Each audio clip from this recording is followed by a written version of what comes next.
The music was still playing, a soft hum beneath the chatter of guests who lingered in the reception hall, their laughter blending with the clinking of champagne glasses. The air smelled of roses and vanilla from the towering wedding cake, and everywhere I turned people smiled, toasting to my supposed happiness. But I wasn't happy. Not anymore. Because in that one moment my entire world shifted. I had stepped away from the dance floor for just a second, the fabric of my wedding dress trailing behind me like a ghost. The night had been overwhelming, so much excitement, so much love. Or at least that's what I thought. But fate has a cruel way of revealing truths when you least expect them. As I turned the corner behind one of the floral arches, adjusting my veil, I heard a voice that made my stomach tighten. You could do better than her. Before we begin, I just want to take a moment to thank you for being here. This story isn't just about betrayal. It's about taking back control, about standing up when others expect you to fall.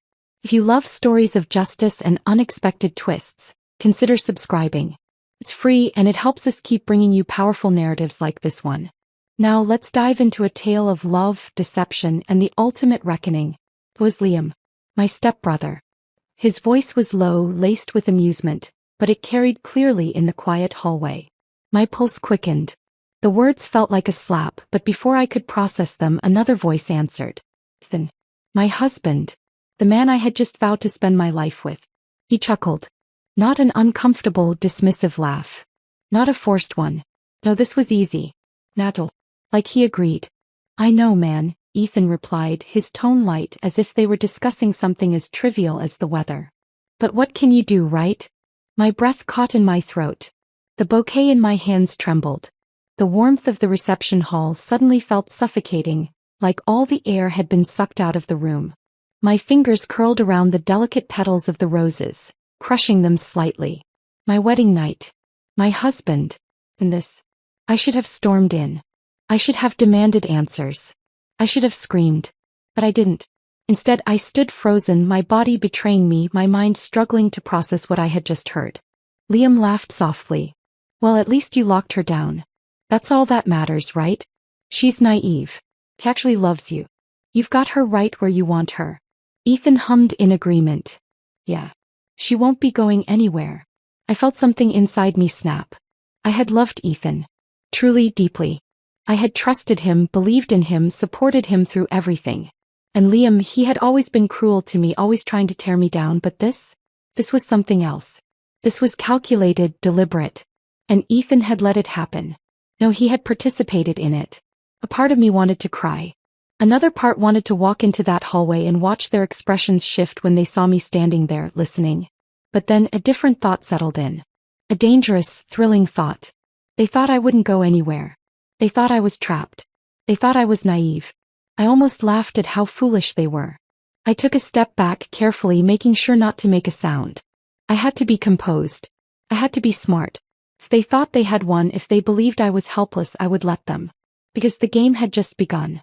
I made my way back to the ballroom, my face neutral, my emotions locked away beneath a mask of practiced smiles. People continued to dance, unaware that in the span of mere minutes, I had gone from being a woman celebrating love to one quietly plotting revenge. I turned, scanning the crowd, my gaze finally landing on Ethan. He looked radiant under the golden lights, laughing at something his groomsmen said. And Liam? He was right beside him, grinning as if he hadn't just torn me apart with his words. I forced myself to breathe. The betrayal stung, but I refused to let it show. Instead, I walked toward them, my hands steady, my chin lifted. Ethan turned to me, his smile wide, his eyes twinkling with the kind of ease that only comes when you think you're untouchable. There's my beautiful wife, he said, reaching for my hand. I let him take it. Because tonight I would play the role of the devoted, unsuspecting wife. I would let him think he had won. But tomorrow the game would change. The reception carried on, the hours passing in a blur of forced laughter and empty conversations. When it was finally time for Ethan and me to leave, I walked out of that venue with a quiet determination burning inside me. He held my hand all the way to the car, unaware that the warmth in my touch had already turned to ice. As we drove off, leaving the grand hall behind, I stared out the window, watching the city lights blur together. My mind raced, formulating possibilities, strategies. This wasn't just about Ethan anymore. It was about Liam too. They had both underestimated me. That was their first mistake. Ethan squeezed my hand. That was a perfect night, he murmured. I turned to him, forcing a soft smile. Yes, I said. Perfect. He had no idea. By the time we reached the hotel suite, Ethan was relaxed, unwinding as if the night had been nothing more than a beautiful beginning to our lives together. He poured champagne, handed me a glass, kissed my forehead. But I didn't drink. I just watched him, studied him, memorized every move, every smug expression. It was fascinating, really. How easily people could lie. How effortlessly someone you loved could betray you and think they'd never be caught. Ethan went on about our honeymoon plans, his excitement evident. I listened, nodding at all the right moments. But inside I was thinking about how different his life would look once I was through with him. Because tomorrow he would wake up to something he never saw coming. I lay beside him that night, my body still, my heart steady. Ethan slept easily, peacefully, while I remained awake, staring at the ceiling, my mind weaving together the perfect storm. He thought I was his. He thought I was trapped. But Ethan had just married the wrong woman. And by the time he realized it, it would be too late. The first morning of my marriage should have been filled with soft whispers, sleepy smiles, and the warmth of new beginnings. Instead, I woke up next to a man I could no longer recognize. Ethan's breathing was steady beside me, his face peaceful as if he had not, just hours ago, mocked the woman he had promised to cherish. The irony of it all was suffocating. I lay there, staring at the ceiling, feeling the weight of the previous night settle over me like a heavy, unshakable fog. The words he and Liam had exchanged played on repeat in my mind, each syllable slicing through my thoughts like a blade. You could do better than her. She's naive. You've got her right where you want her. I turned my head slightly, watching Ethan sleep. His expression was one of complete contentment, blissfully unaware of the storm brewing beside him. He thought he had won. He believed his web of deceit was still intact. But what he didn't know, what he couldn't know, was that he had underestimated me in ways he would soon regret. I slipped out of bed as quietly as I could, my bare feet against the cool marble floor. The early morning light filtered through the sheer curtains, casting a golden glow over the room. Everything was beautiful, picturesque. The kind of setting I had once imagined my first day as a wife would be. But now all I saw was a carefully crafted illusion, a mirage that was already beginning to crack. I walked over to the vanity, my reflection staring back at me, unrecognizable. The girl in the mirror had gone to sleep a bride and woken up someone else entirely. Her eyes were sharper, her lips pressed into a firm line. There was no trace of love in her gaze, only cold determination. I let out a slow breath, steadying myself. I had work to do. Ethan stirred behind me, shifting under the covers. "Morning, beautiful," he murmured, his voice thick with sleep. I turned, forcing a soft smile. "Morning." He stretched, yawning. "Last night was perfect, wasn't it?" His eyes met mine, warm, affectionate. "Why? A well-rehearsed act." I nodded. "Perfect." He had no idea how good I was at pretending. Ethan rolled out of bed, walking over to where I stood. He wrapped his arms around my waist, pulling me into him, pressing a kiss to my temple. I let him. I needed him to believe nothing had changed. That I was still his naive, trusting wife. If he saw even a flicker of doubt in my eyes, everything I was planning would be ruined. "I was thinking we should have breakfast on the balcony," he suggested, his fingers brushing over my arm. "Just us. No more chaos, no more guests. Just you and me." How ironic. He wanted intimacy now after what he had done. The thought made my stomach turn, but I smiled anyway. "That sounds nice." He kissed me once more before stepping away to grab his phone. As he scrolled through it, a slow smirk curved on his lips. "Liam's already up. He sent me a text saying he's still laughing about last night." I swallowed the anger that rose in my throat. Still laughing. Of course he was. Liam had spent years making a sport out of making me feel insignificant. Why would my wedding night be any different? I moved to my suitcase, pretending to look for something, my mind racing. I had spent the entire night plotting, running through every possible move I could make. I needed to be strategic. Revenge was best served slowly, with precision, and I intended to make every moment of this count. I pulled out my phone, scrolling through my messages. Among them was one I had sent to myself at 3 a.m. when I couldn't sleep. Step 1. Establish control. Ethan thought he had the upper hand, but I had leverage. Real leverage. I had spent years listening, watching, absorbing every little detail about him, about Liam. And now, all of it was going to come back to haunt them. He thought he had married a woman who would never leave. But I had already started paving my way out. The first step. Money. Ethan had always been careless about his finances. He trusted me enough to let me handle most of our joint accounts. And while I had never considered exploiting that before, last night had changed everything. He had built this marriage on deceit. Why should I play by the rules? While Ethan showered, I opened my laptop and got to work. I transferred small amounts, nothing too noticeable, into a separate account. A safety net. If this was going to end, it was going to end on my terms. I closed the laptop just as Ethan walked out of the bathroom, a towel wrapped around his waist. "You coming?" he asked, running a hand through his damp hair. I smiled. "I'll be right there." As soon as he was gone, I exhaled slowly. Step 1 complete. Over breakfast, Ethan was all charm. He talked about our future, our plans, completely oblivious to the fact that I was memorizing every word, filing them away for later. I played the role of the adoring wife to perfection. Every laugh, every affectionate glance, I delivered it flawlessly. He had no idea the foundation beneath him was already crumbling. Halfway through our meal, his phone buzzed again. He glanced at it, smirked, and set it down without responding. "Liam wants to grab drinks later." I tilted my head, feigning curiosity. "You two really are close, huh?" Ethan grinned. "Always have been. He's like a brother to me." I forced a laugh. "More than me." Ethan chuckled, reaching across the table to squeeze my hand. Different kind of bond.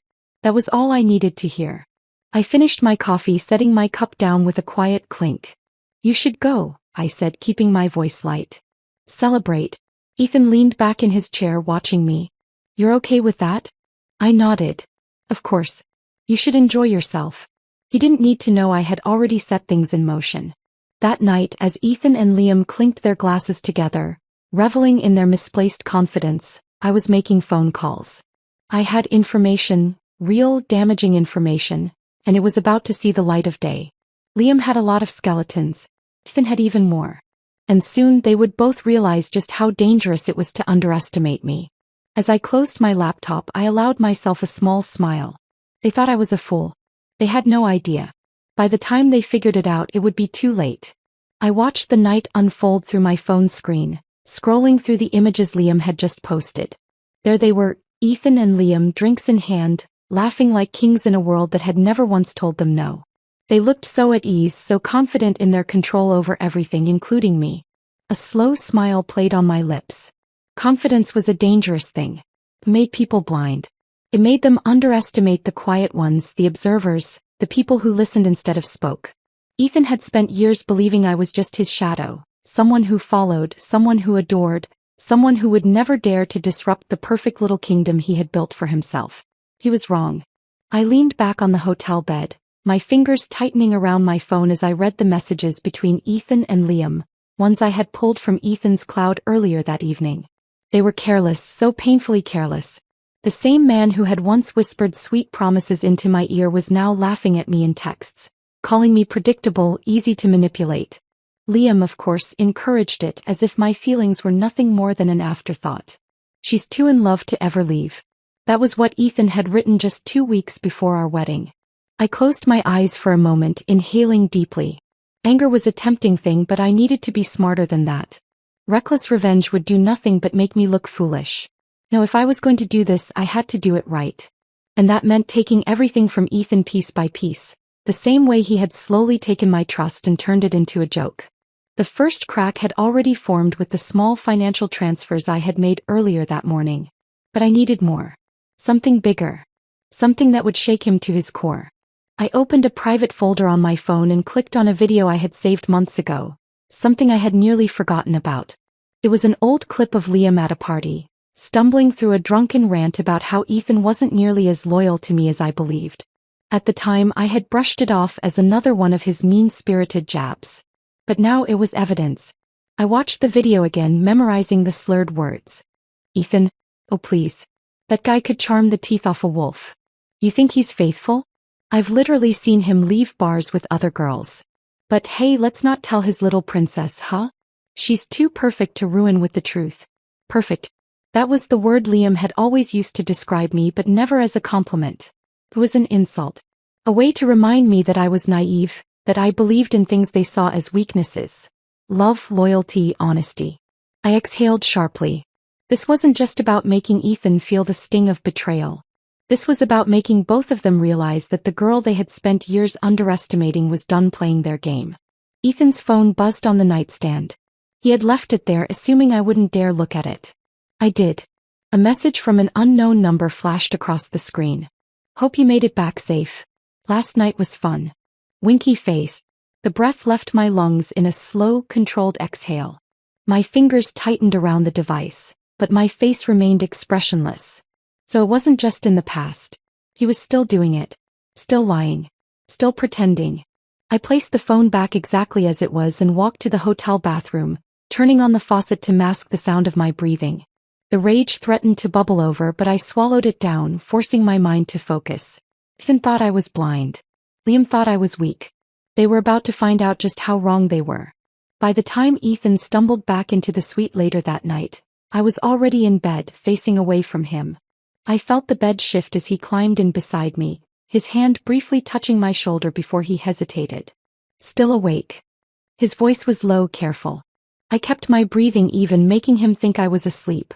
He let out a quiet sigh, rolling onto his back. "Love you," he murmured. The words meant nothing now. The next morning I moved carefully, methodically. I made breakfast, I smiled, I kissed his cheek. He had no idea that I had spent the early hours of dawn setting the stage for his downfall. I sent the video of Liam's drunken confession to an anonymous email account. From there, it would be distributed strategically, to a few close friends, a few colleagues, and eventually someone who mattered. I wasn't going to release everything at once. No, I wanted to watch as the foundation beneath them started to shake little by little. Ethan left for a meeting, completely oblivious. Liam, on the other hand, was already texting, asking if Ethan had seen the weird message someone had sent him. Not yet, I thought. But he will. I spent the afternoon carefully laying out the next phase. Ethan had always been cautious with his image, obsessed with how people perceived him. That was his weakness. If I could make him feel like the world was starting to doubt him, he would panic. And panicked people made mistakes. I made sure a few anonymous messages found their way to his office, hinting at infidelity rumors. The video of Liam? That was just the beginning. Because what neither of them knew was that I had more. More texts. More receipts. More proof. And I wasn't just going to expose Ethan's betrayal. I was going to make sure that when everything fell apart, Liam went down with him. By the time Ethan came home that evening, something had shifted. His usual confident stride was tighter, his eyes scanning me carefully. "Did you hear from Liam today?" he asked casually, pouring himself a drink.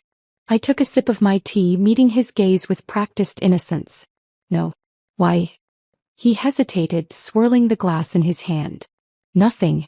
Just some weird messages going around. Someone sent him something about me." I frowned, tilting my head. "That's strange." He studied me for a long moment before forcing a chuckle. "Yeah. Probably nothing." I smiled. Probably. Ethan had spent years believing he could play me like a fool. He had no idea I was the one moving the pieces now. And soon he'd have no game left to play. Ethan's fingers drummed against the counter, his grip tightening around his glass. The flickering light above the kitchen cast sharp shadows across his face, highlighting the tension etched into his features. I sipped my tea calmly, meeting his wary gaze with practiced ease. "Did you see anything unusual today?" he asked, his voice laced with something that almost sounded like concern. I tilted my head, feigning innocence. "Unusual? Oh, should I have?" His jaw clenched, the faintest flicker of doubt crossing his eyes. "Just some weird messages. Nothing serious." I hummed, setting my cup down. "Well, if it's nothing serious, why do you look so tense?" He forced a chuckle, shaking his head. "I don't. Just tired, I guess." Liar. I could see the tiny fractures forming, the beginning of his world slowly unraveling. He wasn't panicking, not yet, but he was starting to sense something was off. I was good. I didn't want him to crumble too quickly. No, I wanted to watch him squirm, to feel the weight of uncertainty press down on him like an invisible noose.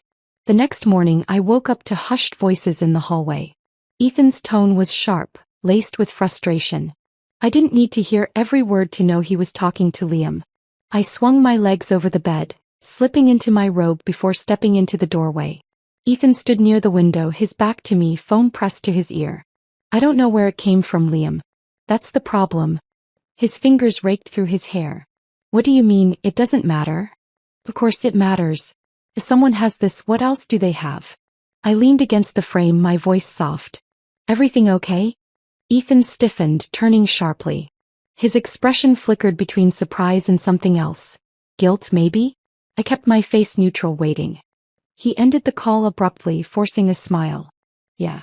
Just work stuff. On a Sunday morning? I raised an eyebrow. His laugh was forced. You know how it is. I did. I knew exactly how it was. Over the next few days, the tension in our house became palpable. Ethan was distracted, his phone glued to his hand more than usual. Every time he thought I wasn't looking, I saw the flickers of worry dance across his face. And Liam? He was unraveling faster. The first time I saw the panic hit him was at a dinner party Ethan had planned. A desperate attempt to maintain the illusion that everything was fine. I played along, smiling, laughing, keeping up the act, while Ethan kept shooting discreet glances at his phone. Liam arrived late, his usual arrogant confidence dimmed. His eyes darted around the room as if expecting someone to corner him. When he finally reached our table, he yanked Ethan aside. I followed at a distance, staying just close enough to hear. "This is bad, man," Liam muttered, his voice sharp. "Whoever sent that video knew what they were doing. People are talking." Ethan's face darkened. "Keep your voice down." Liam exhaled harshly, shaking his head. "We need to find out who's behind this." I smiled to myself. "Liam, you already know, don't you?" Their paranoia was spreading and I was feeding it little by little. Small, carefully placed rumors. Anonymous messages. Just enough breadcrumbs to make them wonder, to make them question everything. And then I made my next move. One night, when Ethan was asleep, I unlocked his laptop with the passcode he never thought I would remember.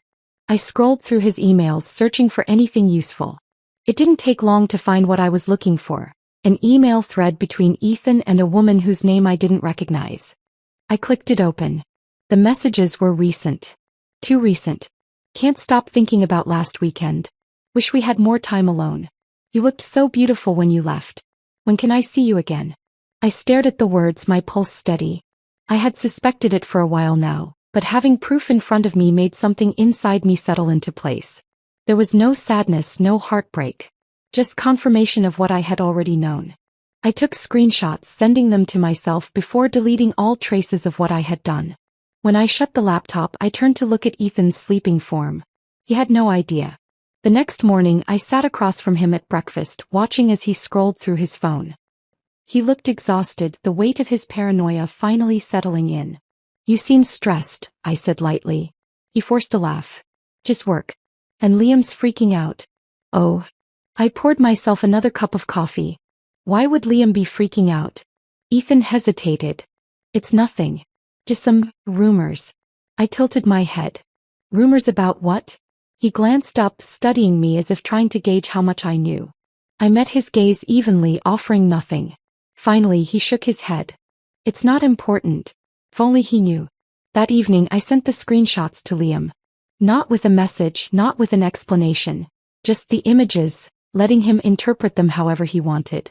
The response was almost immediate. "Liam, what the hell is this?" I didn't reply.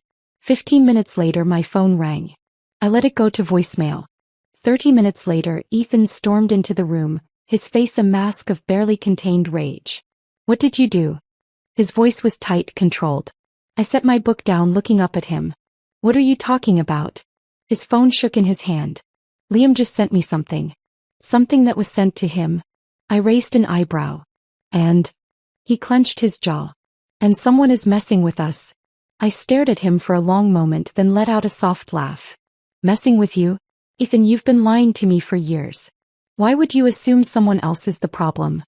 His eyes darkened. "You think this is funny?" I stood, walking toward him slowly. "No, Ethan. I think this is overdue." His expression flickered. Anger, realization, fear. "You," he whispered. I smiled. "Me." His entire body tensed, as if he finally understood that the woman standing in front of him wasn't the same one he had married. I leaned in slightly. You thought I wouldn't find out. You thought I wouldn't fight back. But Ethan, darling, I let my voice drop, my smile widening. You should have known better.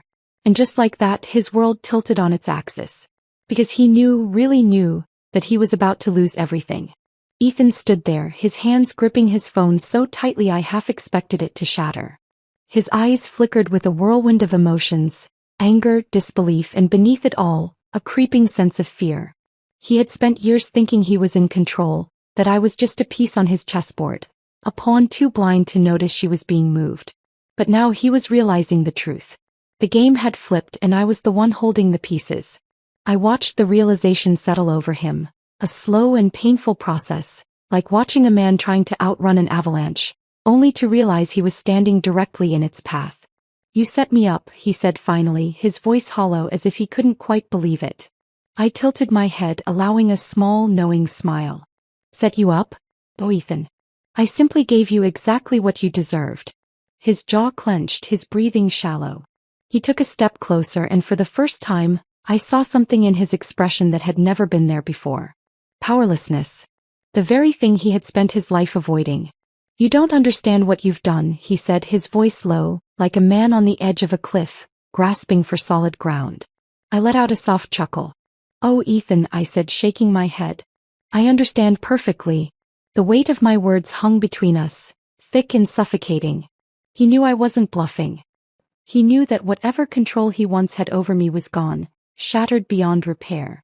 A loud vibration against the countertop broke the silence. His phone. Another message. He glanced at it and for a second his face paled. I stepped forward, peering over his shoulder just enough to see the preview of the message. It was from an unknown number. But I already knew what it was. Anonymous, hope your wife didn't see the rest of the messages.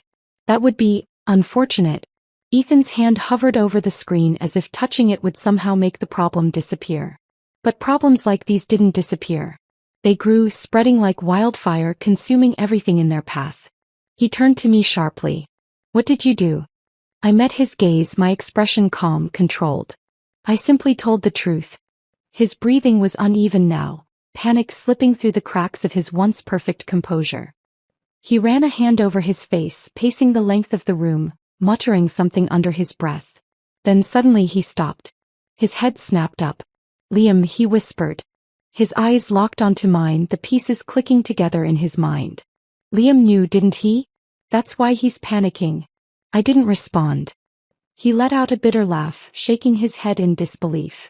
He was in on this. That traitor. I cut him off with a soft, amused voice. Oh, Ethan. You still don't get it, do you? He narrowed his eyes. Get what? I took my time stepping around him, making sure he felt the weight of every second, the tension curling between us like an invisible rope tightening around his throat. Then I leaned in just enough so that he had no choice but to listen. This was never just about you, I whispered. Ethan's entire body went rigid. He blinked, processing my words, and when they finally sank in, I saw it. The realization, the sheer depth of what I had done. It wasn't just about exposing him. It was about destroying the foundation beneath him. Their business. Their friendships. Everything they had built together, every lie they had told, every time they had laughed at my expense. I had dismantled it all, piece by piece. His breathing quickened, his gaze darting to his phone again as if expecting another blow to land. Maybe it would. You don't know what you've done, he muttered again, but this time the words held no conviction. I smiled, tilting my head slightly. Oh, I know exactly what I've done. The silence stretched between us, heavy and suffocating. I could see the war raging inside him. He wanted to fight back. He wanted to regain control. But there was nothing left for him to hold on to. Then the phone rang. Ethan hesitated, then finally answered. What? He snapped. I watched, arms crossed, as his face twisted into something I had never seen before, real, unfiltered panic. What do you mean it's everywhere? He hissed. Pause. No, I don't know who leaked it. Who else has seen it? Another pause. His shoulders stiffened, his face draining of all color. He exhaled slowly, rubbing his temple. No, this can't happen. We need to control the damage. A bitter chuckle escaped me. Ethan turned sharply. You think this is funny? I shrugged. I think it's overdue. He ended the call, gripping the phone so hard his knuckles turned white. When he finally met my gaze again, there was something new in his eyes. Defeat. For the first time, Ethan Murphy had lost. I took a slow step forward, letting the weight of the moment settle. Did you really think I wouldn't fight back? I asked, my voice softer now, almost pitying. He swallowed hard, but he had no answer. The mighty, untouchable Ethan Murphy, brought to his knees by the very woman he had underestimated. I could have left it at that. I could have walked away, let the wreckage crumble behind me without another word. But I wanted him to remember this moment for the rest of his life. So I leaned in once more, my voice barely above a whisper. You said you had me right where you wanted me, I murmured. But Ethan, darling, you never had me at all. And with that I walked away, leaving him standing in the ruins of his own making. I walked out of that room without looking back, feeling the weight of my own liberation settle over me like a warm, intoxicating rush of victory. The air outside felt different, lighter, fresher.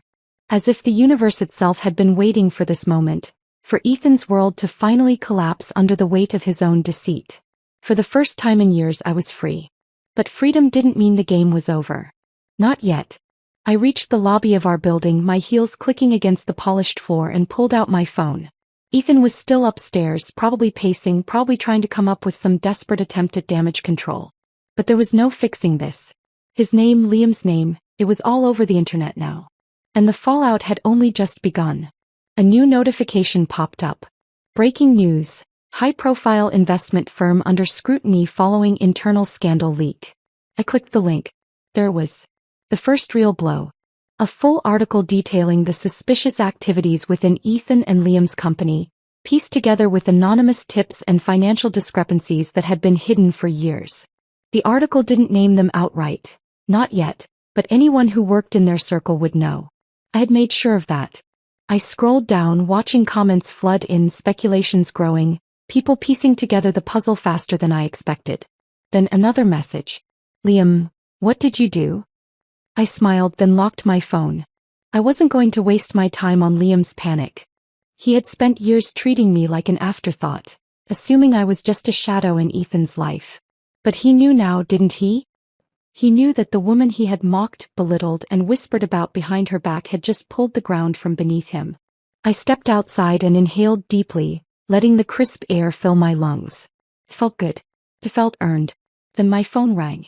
I didn't even need to look at the screen. I knew it would be Ethan. I let it ring. Once. Twice. By the fourth time I answered. Silence. Then his voice, low, sharp, teetering on the edge of desperation. Ava. I closed my eyes for a moment, savoring it. The way my name left his lips, no longer filled with arrogance or entitlement.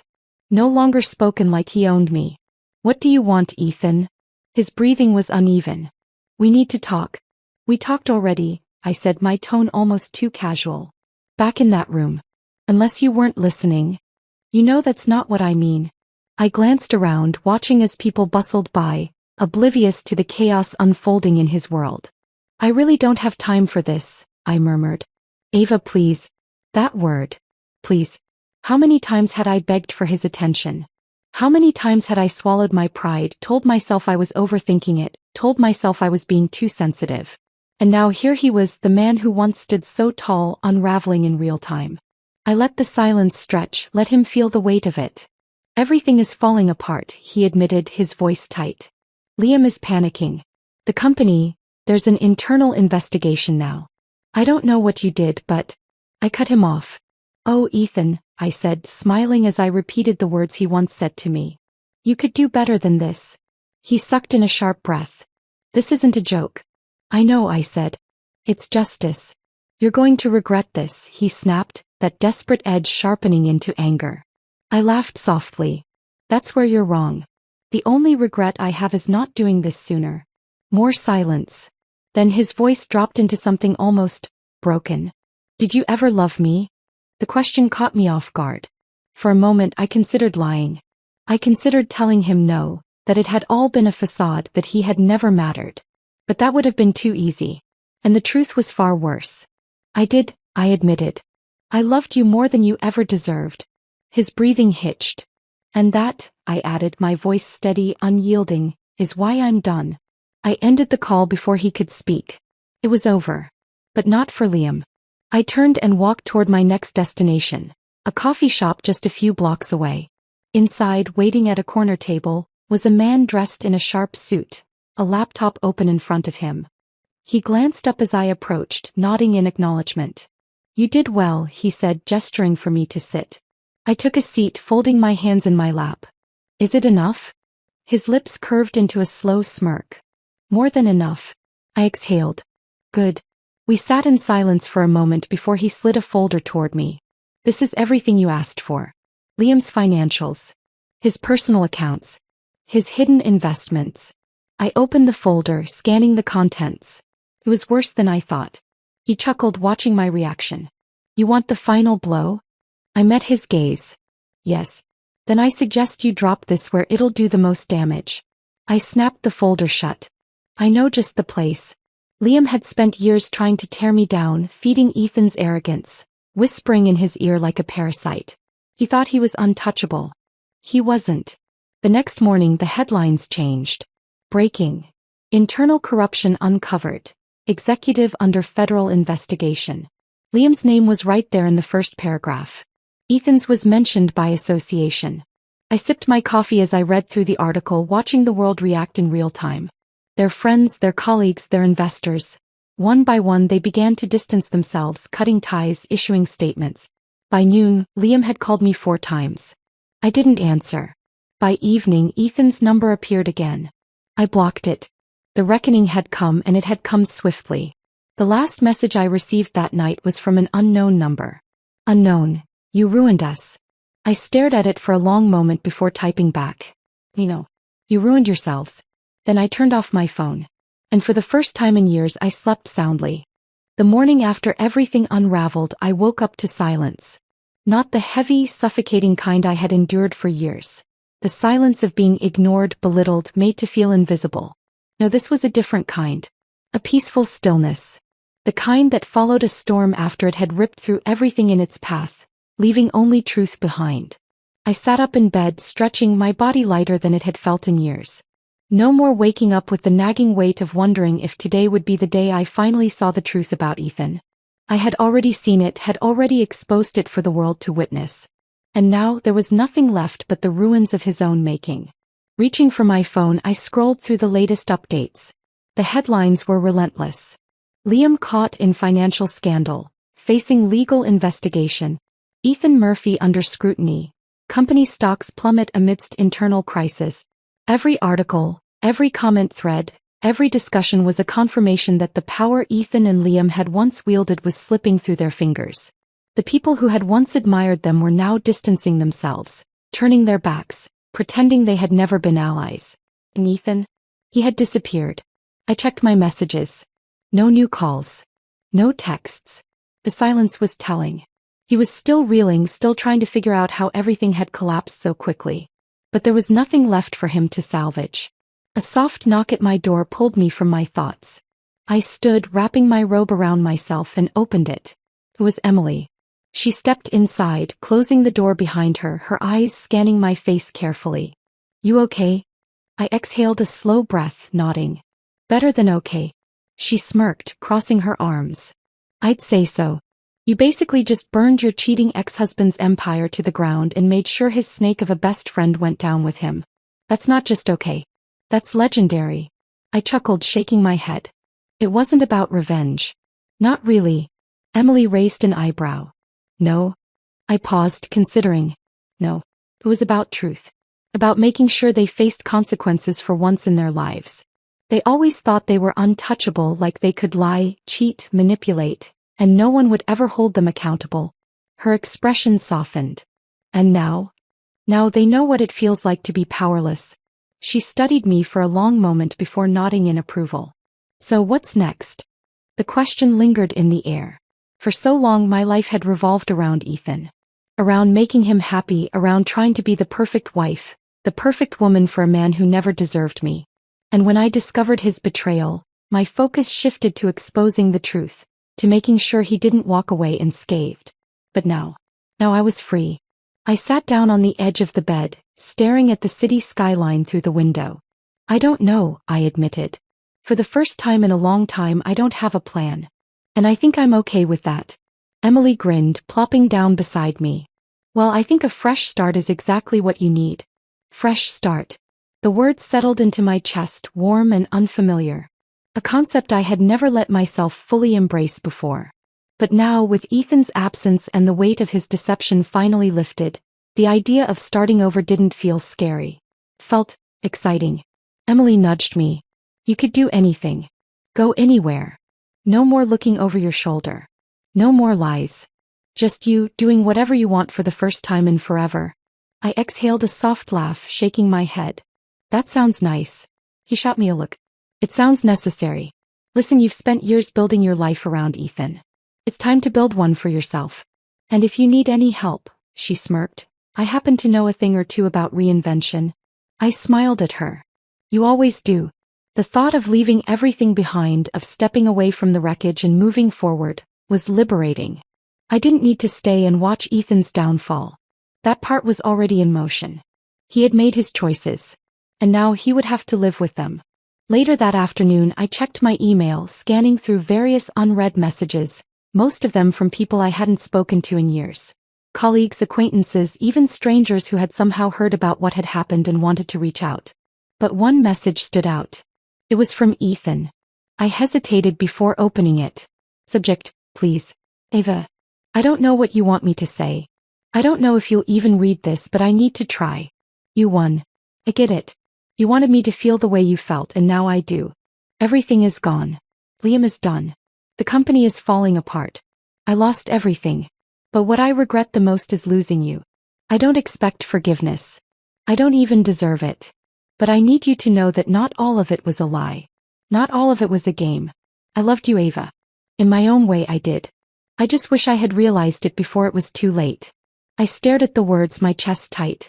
Not because I missed him, not because his regret meant anything to me now, but because it was the first time I had ever seen Ethan admit he was wrong. The first time he had ever acknowledged the depth of what he had done. But it didn't change anything. I closed the email and hit delete. It was over. And I was finally ready to move forward. That night I booked a one-way ticket out of the city. A new destination, a new life waiting for me. I wasn't running away. I was stepping into something better. Something I had created for myself. And as I packed my bags I realized, this wasn't the end of my story. It was only the beginning.